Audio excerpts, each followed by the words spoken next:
दोस्तों ये बात तो हम सभी लोग जानते ही हैं कि आज के समय में भारत एशियन कॉन्टिनेंट का हिस्सा है, लेकिन आज से करीब 9 करोड़ साल पहले ऐसा नहीं था, क्योंकि 9 करोड़ साल पहले भारत अफ्रीकन कॉन्टिनेंट का हिस्सा था, जो कि कॉन्टिनेंट ड्रिफ्टिंग की वजह से अफ्रीका से अलग होकर एशिया से जा टकराया था। लेकिन दोस्तों साइंटिस्ट लोगों का कहना है कि जमीन आज के दौर में भी खिसकती जा रही है, और ये क्यों और कैसे हो रहा है आज की वीडियो में सब कुछ शुरू से लेकर लास्ट तक बताऊंगा। इसके बारे में पूरा जानने के लिए इस वीडियो को एंड तक जरूर देखें। ये बात तो हम सभी लोग जानते ही हैं कि आज हमारी पृथ्वी पर कुल 7 कॉन्टिनेंट मौजूद हैं, और आज के समय में हमारा प्यारा भारत एशियन कॉन्टिनेंट का हिस्सा है। लेकिन आप लोग सोच रहे होंगे कि भारत हमेशा से ही एशियन कॉन्टिनेंट का हिस्सा था, तो आप लोग बिल्कुल गलत हैं। और मैं ऐसा इसलिए बोल रहा हूँ क्योंकि दुनिया भर के साइंटिस्ट का मानना है कि आज से 25 करोड़ साल पहले ये सातों कॉन्टिनेंट आपस में जुड़े हुए थे, और हमारा भारत भी इस एक सुपर कॉन्टिनेंट का हिस्सा था, यानी पूरी दुनिया में एक ही कॉन्टिनेंट मौजूद था। लेकिन दोस्तों आज से करीब 25 करोड़ साल पहले हमारी इस खूबसूरत पृथ्वी पर एक घटना घटी, जिसकी वजह से हमारी पृथ्वी के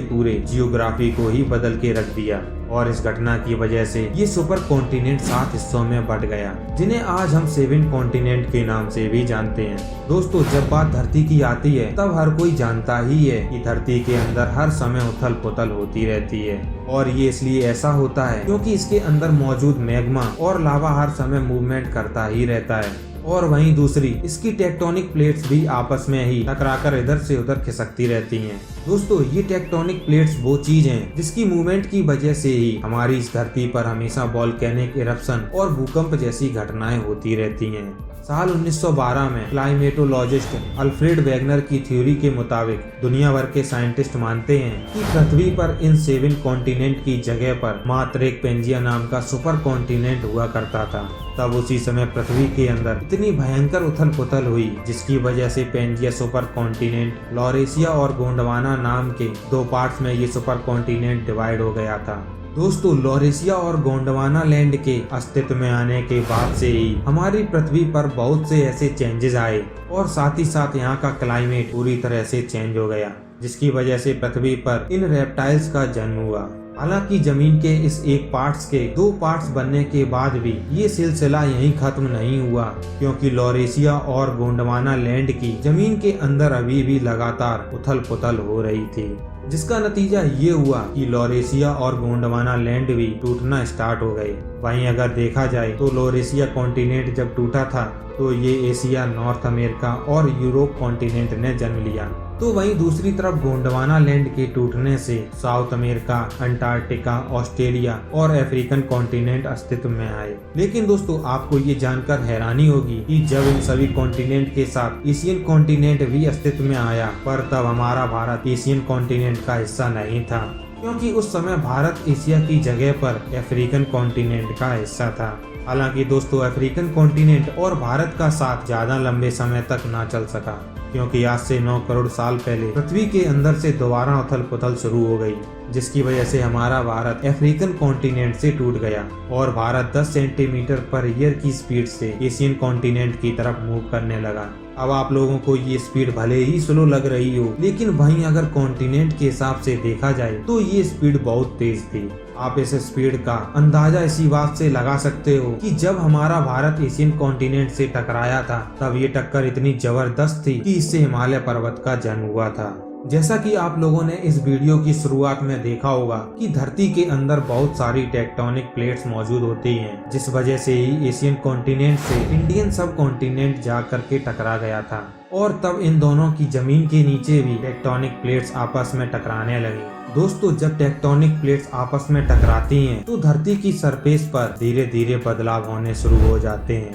क्योंकि उस समय जो भारी टेक्टोनिक प्लेट्स थीं वो नीचे की तरफ चली गईं, और वहीं जो हल्की टेक्टोनिक प्लेट्स थीं वो ऊपर की तरफ उठने लगीं, और इस प्रक्रिया की वजह से ही पहाड़ों का निर्माण होता है, और साथ ही साथ भूकंप भी आते हैं। और इसी वजह से ऐसा माना जाता है कि हिमालय पर्वत का निर्माण ऐसे ही हुआ था। और दोस्तों सबसे हैरानी वाली बात तो ये है कि आज भी इंडियन सब कॉन्टिनेंट और एशियन कॉन्टिनेंट की टेक्टोनिक प्लेट्स आपस में टकराती रहती हैं, जिसकी वजह से ये माना जाता है कि इंडियन सब कॉन्टिनेंट 3 सेंटीमीटर पर ईयर की स्पीड से एशियन कॉन्टिनेंट की तरफ मूव कर रहा है, जिस वजह से ही हिमालय पर्वत की हाइट भी बढ़ती चली जा रही है। इस तरह टेक्टोनिक प्लेट्स के टकराने के बाद जिस हिमालय का निर्माण हुआ वो इतना ज्यादा ऊंचा था कि उसने इंडियन ओशियन से उठने वाली हवाओं को एब्जॉर्ब कर लिया, जिस वजह से हाइपर नेचर सिस्टम का निर्माण हुआ। और जब ये बादल ऊपर जाकर हिमालय पर्वत से टकराया तब उसी दौरान मानसून यानी कि वर्षा की शुरुआत हुई।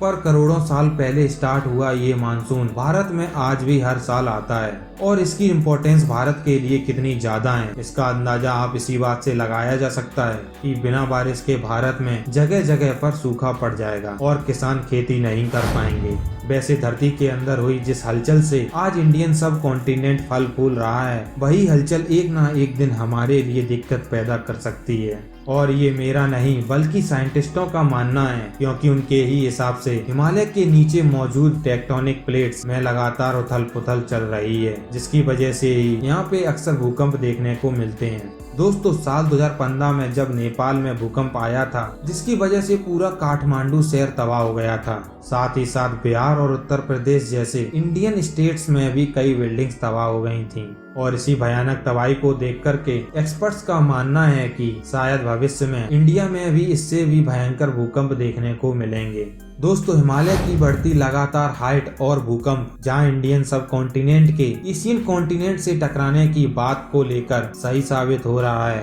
तो वहीं पर साइंटिस्ट का कहना है कि इंडियन सब कॉन्टिनेंट एशियन कॉन्टिनेंट से धीरे धीरे अलग होता जा रहा है। लेकिन अभी तक इस थ्योरी को सही साबित नहीं किया जा सका है, क्योंकि मौजूदा हालात को देखकर इस थ्योरी के बिल्कुल विपरीत इंडियन सब कॉन्टिनेंट को एशियन कॉन्टिनेंट की तरफ बढ़ता हुआ दिखाता है। तो दोस्तों आप लोगों का क्या कहना है इस बारे में हमें नीचे कमेंट बॉक्स में जरूर बताएं। और अगर आप लोगों को मेरी ये वीडियो और एक्सप्लेनेशन पसंद आया हो तो इस वीडियो को ज्यादा से ज्यादा लाइक करें, शेयर करें, साथ ही साथ इस चैनल को सब्सक्राइब भी करें और नोटिफिकेशन बेल आइकन को दबाना मत भूलना, क्योंकि मैं आपके लिए ऐसी ही वीडियो लाता रहता हूँ। तो अब मिलते हैं किसी और एक न्यू वीडियो में, तब तक के लिए जय हिंद दोस्तों।